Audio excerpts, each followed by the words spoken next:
আসসালামু আলাইকুম, সবাই কেমন আছেন? আশা করছি সবাই ভালো আছেন। সবাইকে ওয়েলকাম করছি আরও একটি নতুন ভিডিওতে। সো ফ্রিল্যান্সিং বাংলা কোর্সের আজকে ক্লাস নাম্বার 2 এবং আপনাদের সবাইকে প্রথমে রিকোয়েস্ট করছি, আমাদের চ্যানেলে বর্তমানে সাবস্ক্রাইব সংখ্যা 1590 জন, আর 10 জন হইলেই কিন্তু আমরা 1600 জন হয়ে যাই। সো সবাই সাবস্ক্রাইব করেন এবং আমাদের প্লেলিস্ট যেটা ফ্রিল্যান্সিং বাংলা ফুল কোর্স রয়েছে এটাতে ভিজিট করবেন সবাই। 2টা ভিডিও আপলোড করা হয়েছে এই পর্যন্ত এবং ফ্রিল্যান্সিং কি এটা হচ্ছে ক্লাস নাম্বার 1 এবং আরেকটা ক্লাস আউটলাইন, ঠিক আছে, বা কোর্সের আউটলাইন রয়েছে সেটা। এবং এই পর্যন্ত কিন্তু আমাদের 99তম ভিডিও আপলোড করা হয়েছে। আজকের ভিডিওটা কিন্তু 100তম ভিডিও হতে চলেছে, ঠিক আছে। এবং আপনাদের সবাই জানেন যে আমাদের ফ্রিল্যান্সিং কি এই পার্টটাই কিন্তু শুধুমাত্র আমাদের থিওরিটিক্যাল, পরে কিন্তু সবগুলাই কিন্তু আমাদের প্র্যাকটিক্যালি দেখানো হবে। এবং সবাই অবশ্যই চ্যানেলটা সাবস্ক্রাইব করে পাশে থাকা বেল আইকনটা প্রেস করে দিবেন পরবর্তী ভিডিওগুলো নিয়মিত পাওয়ার জন্য।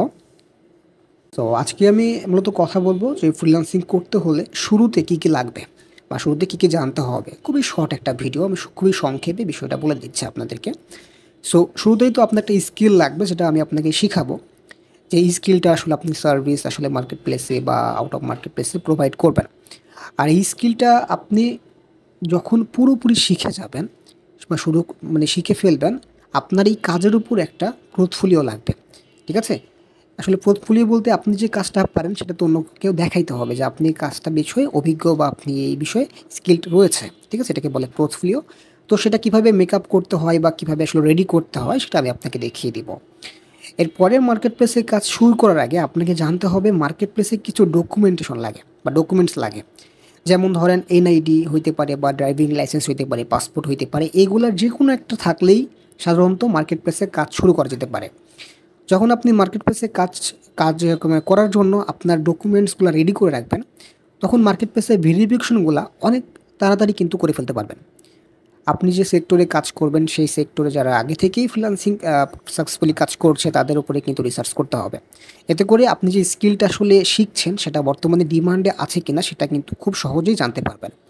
যেহেতু মার্কেট প্লেসের কমিউনিকেশন ভাষাটা হচ্ছে ইংলিশ, তাই আগে থেকেই কিন্তু একটু হলেও শিখে ফেলতে হবে এই ব্যাপারটা। এবং আমি কিভাবে আসলে ইংলিশ না জেনেও ট্রান্সলেট করে হালকা পাতলা কীভাবে কাজ চালিয়ে নেওয়া যায় সেই বিষয়টা দেখাবো। এরপরেও আপনি যদি ইংলিশে খুবই দুর্বল হয়ে থাকেন, একটু জাস্ট প্র্যাকটিস করে নিতে পারেন ব্যাপারগুলোতে, ঠিক আছে। এতে করে আপনার ফ্রিল্যান্সিং জার্নিটা কিন্তু আরও বেশি স্মুথ হবে। এবং একটা মোস্ট ইম্পর্ট্যান্ট কথা, যে স্কিলগুলো আমরা শিখছি বা শিখবো, ঠিক আছে, সেগুলো কিন্তু আমরা খুবই সময় নিয়ে শিখবো। এতে করে আপনি মার্কেট প্লেসে যখনই কাজ করবেন তখন কিন্তু অনেক কনফিডেন্সের সাথে কাজ করতে পারবেন, ঠিক আছে। সো এবং আমাদের সাকসেসের আসার পসিবলটা কিন্তু অনেক বেড়ে যাবে। তো আমাদের মূলত আজকে থেকে কিন্তু এই যে থিওরিটিক্যাল যে ব্যাপারগুলো ছিল, যে ফ্রিল্যান্সিং কী, শুরুতে কী কী লাগবে, আশা করছি আপনারা ধারণা পেয়ে গেছেন। সো নেক্সট ক্লাস থেকে কিন্তু আমাদের এই থিওরিটিক্যাল পার্টগুলো থাকবে না, তখন আমরা প্র্যাকটিক্যালি আমাদের স্টেপ বাই স্টেপ কাজগুলো দেখব। সো সবাইকে পরবর্তী ক্লাসের আমন্ত্রণ জানাচ্ছি। আজকের ভিডিওটা এই পর্যন্তই ছিল। আর একটা ছোট্ট রিকোয়েস্ট করব, আপনার যদি আমাদের এই টপিকগুলো যদি প্রয়োজন নাও থাকে, প্লিজ কোনো একটা সোশ্যাল মিডিয়াতে শেয়ার করেন বা আপনার কোনো একটা বন্ধুর সাথে শেয়ার করেন যে এই বিষয়ে গাইডলাইন পেতে চাই। আমাদের পুরো কোর্সটা একবার স্টেপ বাই স্টেপ শুরু থেকে, এক কথায় শূন্য থেকে বলতে পারেন, একবারে শুরু থেকে কিন্তু সেখানে শুরু করে ফেলেছি। এবং আশা করছি একবার স্টেপ বাই স্টেপ এই কোর্সটি যাবে এবং পুরো গাইডলাইন এই কোর্সের সাথে থাকবে, ঠিক আছে। সো সবাইকে পরবর্তী ক্লাসের আমন্ত্রণ জানাচ্ছি। ভালো থাকবেন, সুস্থ থাকবেন। আসসালামু আলাইকুম।